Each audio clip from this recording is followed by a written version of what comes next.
I also want to say that this next command comes with a "it freaks me out." You know it's gonna be good. Hello my friends, welcome to Cold Water. Now the reason I brought you here today is sort of twofold. We're gonna first look at a very cool mod in Below Zero, and then we're going to look at some more cool mods in the base game. But first on our list, I know there has been a lot of demand and a lot of questions about can we possibly bring the creatures from the first game into Subnautica Below Zero, and thanks to the brilliant Lee23, whom I'm sure all of you are very familiar with, it is finally possible. Now I do want to preface this by saying that this is an early start on the mod. It is in no way complete, it's more of a test to see whether this would be possible. Open the console, type in a certain command, and would you look at that? This, my friends, is the Stalker in its natural beauty in Sector Zero. And I mean, you know, it fits right in. I think it looks great.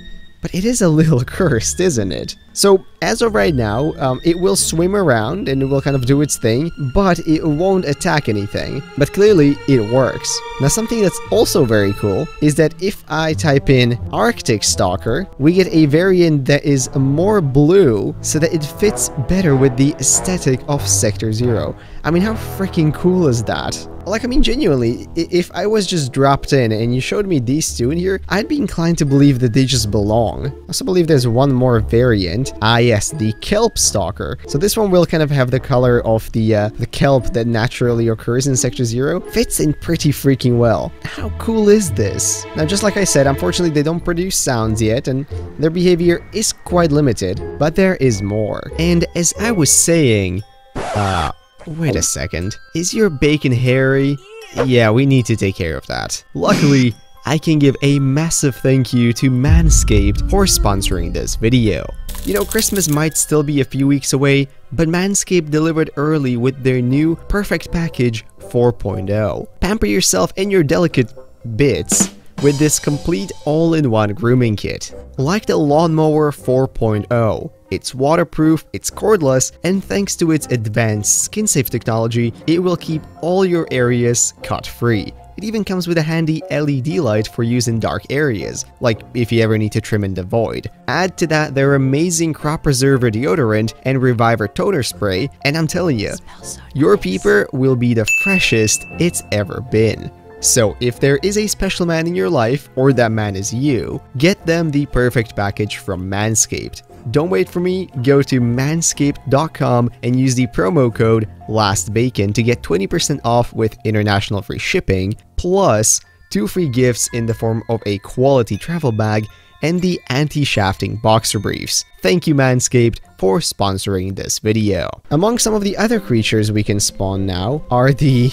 oh my god, the Arctic Reefback. Look at this bad boy. The Reefback fits right into this biome in my opinion, because you already have all these floating land masses, and the Reefback is pretty much a floating landmass. And yeah, this one also has the materials adjusted to fit with the aesthetic a little better, and holy crap, I just have to say, this works so well. Now we also have everybody's favorite cuttlefish. I don't know, can I interact with it? Okay, I don't think I can interact with it, but look at this thing, it's so cute. I also want to say that this next command comes with a "it freaks me out." You know it's gonna be good. Oh, it's pink, like it's supposed to exist in the crystal caverns. Okay, I'm not gonna lie, that is a little freaky. Ah, this is amazing. Now, for the sake of testing, we have a few more creatures as well. We have the Crimson Ray, which I think fits into this biome pretty well. I mean, there is no lava, but there's a lot of kind of red and pinkish, so this one works. We also have the Ice Ray, which is just a recolor, but I think it goes really well with the aesthetic of Sector Zero. I mean, let's be honest, you could probably just take most of the creatures from the base game, give them a somewhat bluish tint,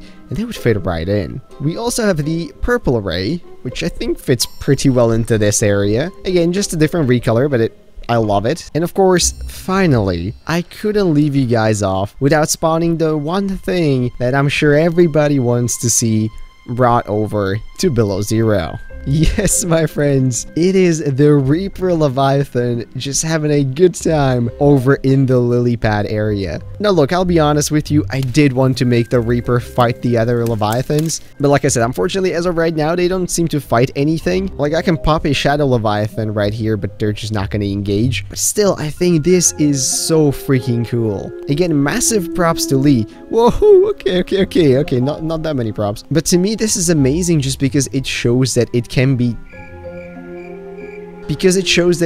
done. I'm sure you have a question, and that is, what about the other way? Can we bring below zero creatures to the regular Subnautica? And unfortunately, the answer is kind of complicated. On a technical level, yes, it might be possible, but on a practical level, the modding community was actually asked by the developers to not do this. The reasons as to why are kind of anybody's guess, but thing is, you know, we all try to be very respectful and we want to respect the wishes of the developers, so that is not something that will be worked on, at least not in the near future. Maybe when Subnautica 3 is announced, they will change their mind about that. But anyways, I have more cool stuff to show you. Now for our next trick, we're going to be jumping back into regular Subnautica, about as regular as that is, because I want to show you two more very cool mods. Now for me personally, the Seamoth is my favorite vehicle in the game. It's agile, it's quick, nimble, and it's just a really nice submarine overall. But you know, sometimes I wish it could do more. Well, luckily for that, there is the Red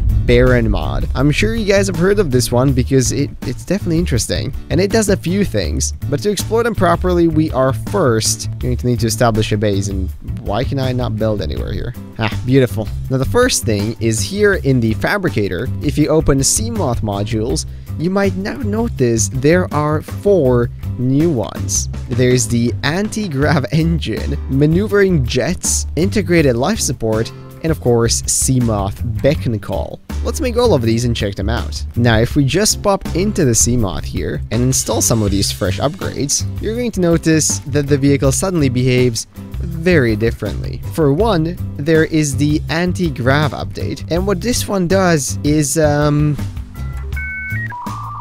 yeah, that. The anti-gravity update, together with the side thrusters, effectively transforms the Seamoth into, I guess, a spaceship, or you could say like a little personal jet. It's freaking awesome. I mean, granted, that could happen, you know, but if you don't act like a doofus and don't jump out in the middle of flight, you can now just fly around the entire map. Well, like, I'm not gonna lie, guys, this is quite strange. Probably we're not expecting most of this when clicking on this video, but I mean, how freaking cool is this? I think it works even better at night, when you can kind of turn on the lights and just pretend you're flying around in space. Oh, what the hell? I didn't even notice that. Is that what? Now, I also have to add that this works incredibly well with going back in and out of water. Like, it's a completely smooth transition. There's no massive hit or anything. It doesn't stutter, and you can just dive right in and jump straight back out. Like, how freaking amazing is that? And honestly, I don't even think it's that far-fetched lore-wise. I mean, we know most of the vehicles are intended to be used in space, so this really isn't that big of a stretch. Now for the other upgrades, these are also very cool. The integrated life support will automatically distribute water and calories to the pilot.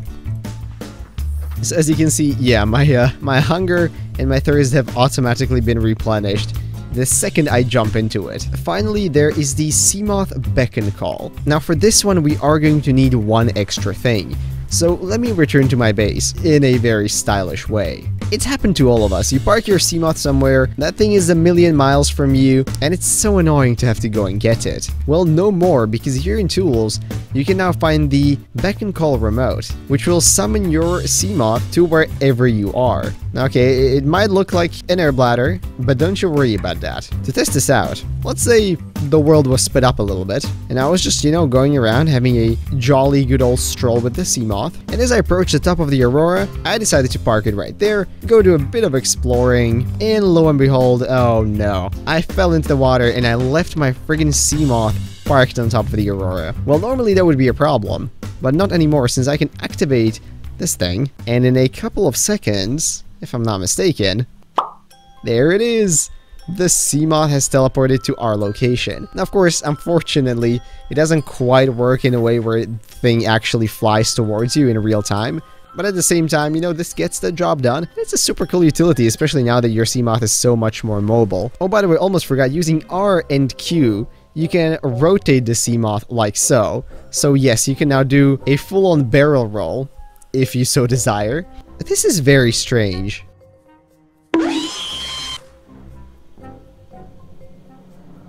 I'm sorry? Right, now that was incredibly exciting. And for the last thing I want to show you today, there is a little mod called HUD Tweaks. Not only does it give a ton of customizable options such as hiding names of items, hiding controls, changing the scale of the crosshair. What's the biggest it can be? Okay, that's pretty massive. But using this mod, you can customize the UI a lot more than Subnautica lets you by default, and I think it's just really handy. Even more so for accessibility, like if you're somebody that normally has trouble being able to read or see the symbols that Subnautica puts up, something like this is definitely very handy. But anyways, guys, on that maybe somewhat anticlimactic note, I'm going to end this video. I really hope you enjoyed, and if you did, maybe consider leaving a like, commenting, or subscribing. All of those would be very much appreciated. With that, I'm gonna wish you all a beautiful rest of today, and I'll see you in whatever next video I make.